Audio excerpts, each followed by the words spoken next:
Hello friends, कसे आहात सर्वजण? मजेत ना?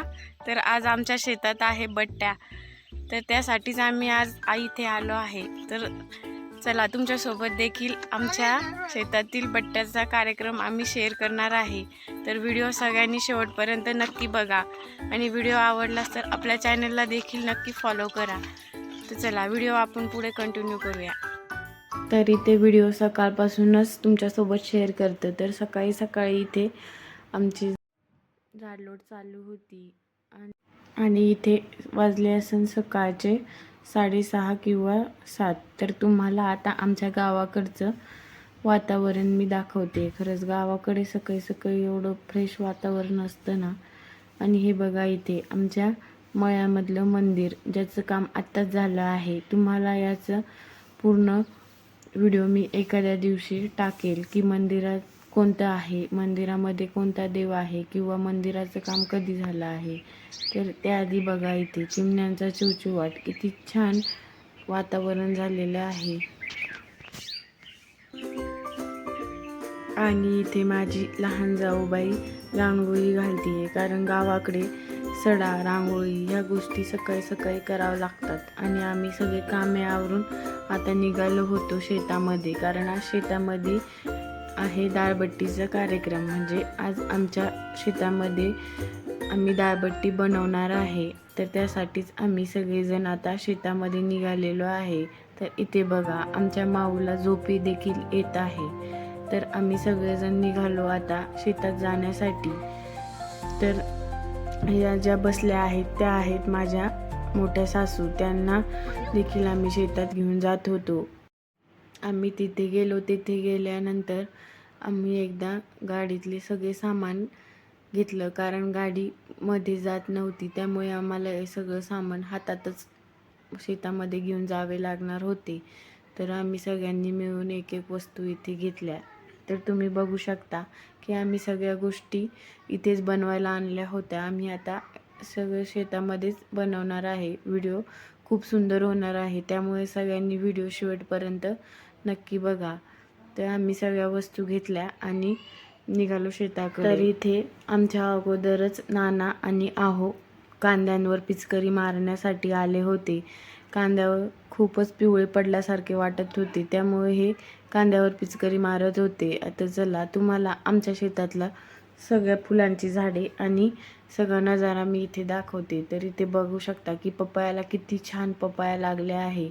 आणि हो, हे बघा, गुलाबात एवढे गुलाब की नुसतं गुलाबांकडे बघतच राहावं.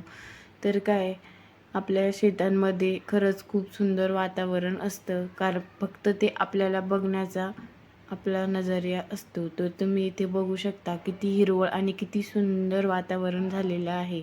तर इथे बघा, कढीपत्ता देखील माझ्या सासूबाईंनी इथे लावला आहे. आणि हो, इथे बघा, माऊ आता झोपतीये. माऊसाठी आम्ही इथे जोळी बांधली होती आणि माझ्या मोठ्या सासूंना आम्ही झोका देण्यासाठी सांगितलं आणि मी निघाले इथे वरणबट्टी बनवण्यासाठी. तर चला, आपण आता सगळ्यात अगोदर तयारी करूया. तर सगळ्यात अगोदर माझ्या सासूबाईंनी इथे चूल देखील मांडून घेतली होती. तर आम्हाला आता इथे चुलीवर वरण बनवायचं आहे. त्यासाठी आम्ही इथे चूल पेटवली आहे. आणि हो, दगडाची चूल आम्ही इथे मांडली होती. तर आणि इथे तुम्ही बघू शकता की पीठ भिजवायचं काम दिलं होतं आमच्या भाऊकडं, म्हणजे माझ्या दिराकडं, कारण त्यांना दाळबट्टी जास्त छान जमते. त्यामुळे त्यांनाच बट्टीचं पीठ भिजवायला आम्ही इथे बसवलं होतं. त्यांनी बट्टीचं पीठ भिजवून इकडे वरणाला देखील फोडणी द्यायचं काम हाती घेतलं, कारण ते वरण देखील छान बनवतात. तर इथे त्या जोडीकडं वरण बनवायचं काम आम्ही दिलं होतं. आणि तुम्ही बघू शकता वरणावर किती छान तरी आलेली आहे. कोणाच्या देखील तोंडाला पाणी सुटत असं वरण झालेलं होतं. त्यानंतर इथे पाहुण्यांनी आणि आम्ही सगळ्यांनी मिळून बट्ट्या देखील बनवून घेतल्या होत्या. आणि हो, मी सांगायचं विसरलेच की आम्ही आता इथे पाहुण्यांना देखील सांगितलं आहे. पाहुणे तर कोण, तर माझे आईवडील किंवा माझ्या जावेचे आईवडील, एवढेच पाहुणे आम्ही इथे सांगितले होते. तर आणि इथे सगळ्यात अगोदर आपल्याला गौऱ्या पेटून घ्यायच्या असतात, कारण त्याचा हार पडला की मग त्यामध्ये आपल्याला बट्ट्या भाजून लागतात. मग बट्ट्या बघा इतक्या सुंदर भाजलेल्या आहे आणि त्याला सारखं हलवत राहावं लागतं. त्यामुळे माझे सासरे इथे बट्ट्या हलवत होते. आणि हो, ही बाजरी बघा किती छान आणि किती हिरवीगार दिसते. तर बट्ट्याला आमच्याकडे रोडगे देखील म्हणतात. तुमच्याकडे काय म्हणतात नक्की मला कमेंट करून सांगा. आणि इथे सगळ्यांचे जेवण देखील आता चालू आहे. आणि तुम्ही विचार करत असताल एवढ्या वेळेची माऊ का व्हिडिओ दिसत नाहीये, तर बघा आता माऊ काय करते. माऊ तर फुलं सगळे तोडून फेकते. आणि हे बघा आमचे 2 हिरो काय करतात, यांनी तर डायरेक्ट हाळामध्येच आंघोळ करायला घेतली होती. डाळबट्टी बिचारे घरी काही आंघोळ करत नाही. त्यांना वाटलं चला इथेच आपण आता हात आंघोळ करून घेऊया.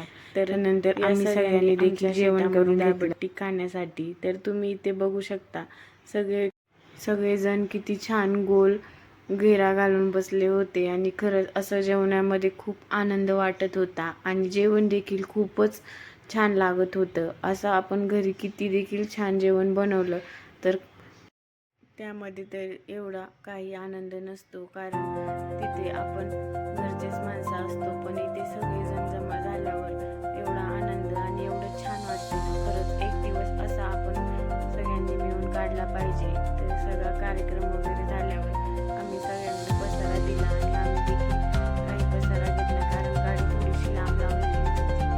गाडी रस्ता खराब असल्यामुळे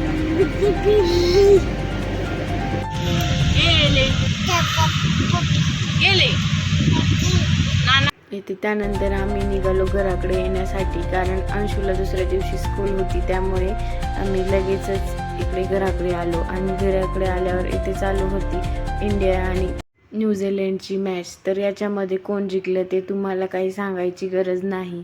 तर इथे आईनी आणि